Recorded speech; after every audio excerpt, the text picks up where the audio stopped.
দিদি, আপনি কিছু জানেন নাকি ওই রসুলপুরের জঙ্গলের ঘটনাটা? ওখানে নাকি কিছু অদ্ভুত কাণ্ড কারখানা হয়। হ্যাঁ, সে তো আমিও অল্প স্বল্প শুনেছি। আর ওখানে নাকি একটা গয়নার বাক্স আছে, সেটা কোনো একটা বাচ্চা ছেলের।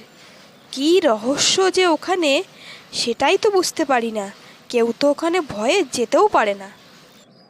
আমি বাড়ি যাই, ওসব ভয়ের কথা শুনে আর লাভ নেই।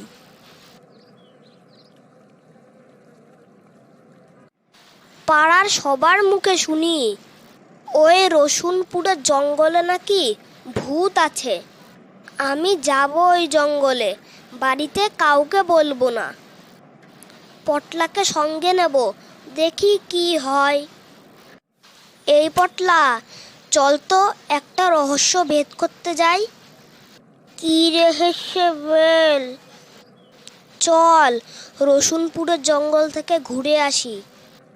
চল তাহলে, কিন্তু আমার একটু ভয় করে। আমি আছি তো, চাপ নিস না।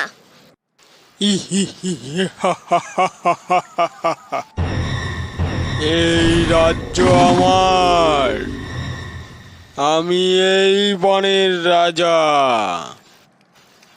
আমার ভয়ে এই জঙ্গলে আসার সাহস কারো হয় না।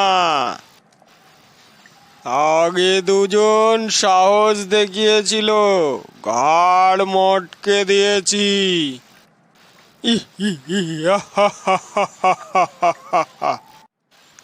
এখানে তো শুনেছি ভূত আছে, কই দেখতে পাচ্ছি না তো। আপনি নাকি ভূত?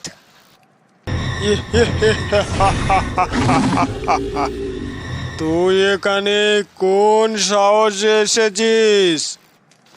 এক্ষুনি তোর ঘাড় মটকে দেব আমি। তুমি যদি ভূত হও, আমি ভূতের বাবা।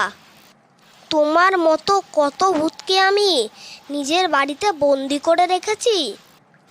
তোর এত বড় আসপদ্দা, তুই আমাকে হুমকি দিস? বিশ্বাস হচ্ছে না? দেখো আমার কাছে কি আছে। এই ভূতটাকে একটু টুপি পরাবো, এই আয়না দেখিয়ে ভয় পাবো। দেখা, কি আছে তোর কাছে? আমাকে ভয় দেখাস? এই দেখো আয়না। তোমার মতো ভূতকে আমি বন্দি করেছি।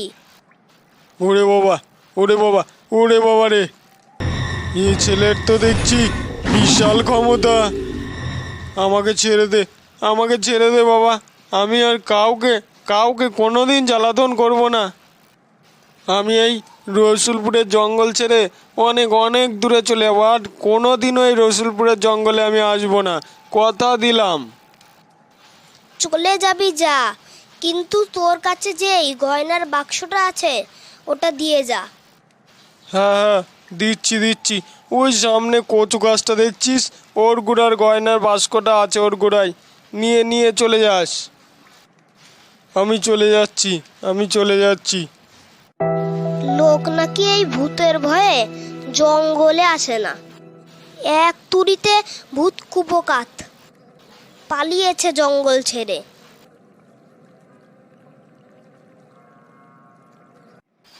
এবার পাড়ার লোকেদের খবর দিয়ে দিতে হবে আর রসুনপুরের জঙ্গলে ভূত নেই। গ্রামবাসীরা খুব আনন্দ পাবে।